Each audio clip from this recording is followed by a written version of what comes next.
কয়েকদিন আগে এক পরিচিতির মৃত্যুর খবর পেয়ে ওনার বাড়িতে তখন উপস্থিত ছিলাম। যে কোনো মৃত্যুই দুঃখজনক। ভারাক্রান্ত মন নিয়ে এক অদ্ভুত ব্যাপার প্রত্যক্ষ করলাম। যিনি মারা গেছেন ওই ভদ্রলোকের একটি মেয়ে আর একটি ছেলে। মেয়েটি বাবার মৃতদেহের পাশে বসে হাপুস নয়নে কেঁদে যাচ্ছে, আর ছেলেটি পাশেই দাঁড়িয়ে আছে। না, তার চোখে জল নেই। আত্মীয় স্বজন সব একে একে আসছেন। কখন হলো, কিভাবে হলো, ভালোই তো ছিল, কি এমন হয়ে গেল?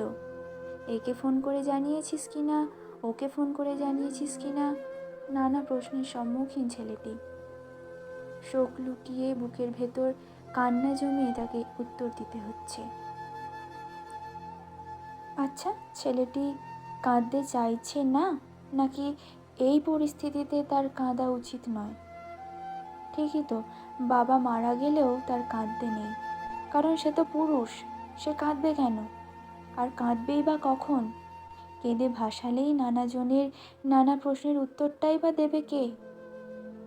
বিশ্বাস করুন, বাবার মতো বড় বটগাছটা মাথার উপর থেকে সরে গেছে ছেলেটির। বুকের ভিতর শোকের পাহাড় তার, তবু সে কাঁদছে না। কান্না নাকি পুরুষের শোভা পায় না।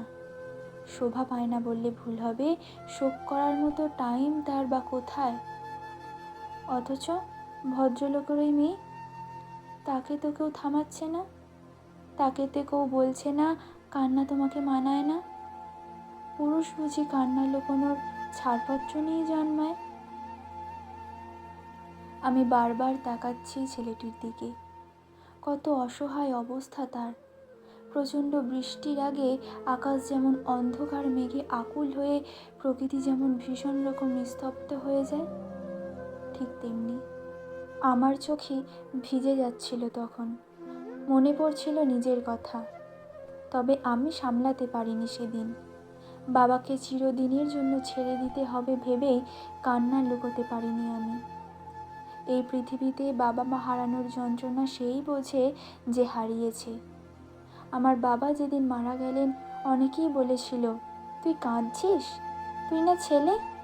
পুরুষ মানুষদের কাঁদতে নেই, তুই কাঁদলে সব কিছু সামলাবে কে? তা ঠিক বটে, সামলাবে কে?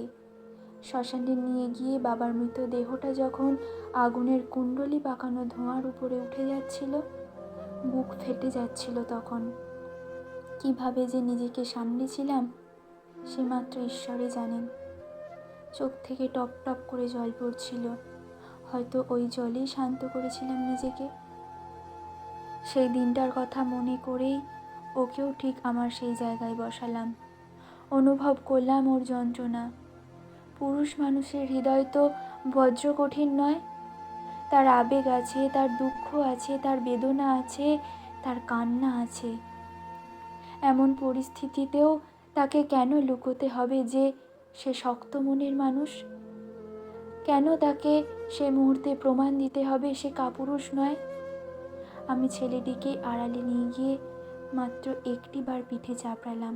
বিশ্বাস করুন, বাঁধ ভাঙা বন্যার মতো আমাকে জড়িয়ে সে কেঁদে উঠল হাউ হাউ করে।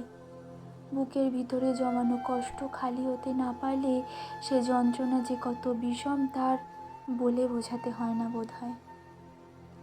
আচ্ছা বলুন তো, পুরুষ মানুষ কাঁদতে পারে না, নাকি তার কান্না মানা? প্রায় শুনি পুরুষ মানুষ কাঁদলেই নাকি সে আর পুরুষ থাকে না। তখন তাকে ভীরু কাপুরুষের আখ্যা দেয় আমাদের সমাজ।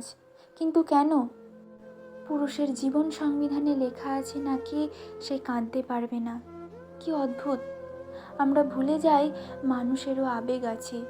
আবেগের অন্তরালে পুরুষেরও একটি কোমল হৃদয় আছে, তারও দুচোখ ভরা জল আছে। সেও পারে কেঁদে ভাসাতে, সেও পারে শোক করতে। তাই পুরুষও কাঁদুক। কে বলেছে কান্না ভীরুতার পরিচয়? কে বলেছে কান্না কাপুরুষের পরিচয়? কান্না মানে সবসময় দুঃখের স্মারক চিহ্ন নয়। কান্না মানে শোকে মুচড়ে পড়া নয়। কান্না মানে একাকিত্বের বন্ধু। কান্না আসলে বুকের ভিতর থেকে কঠিন শোকের পাথরকে উপড়ে দেওয়ার ওষুধ। পুরুষের কান্না কখনো বেঈমান হতে পারে না।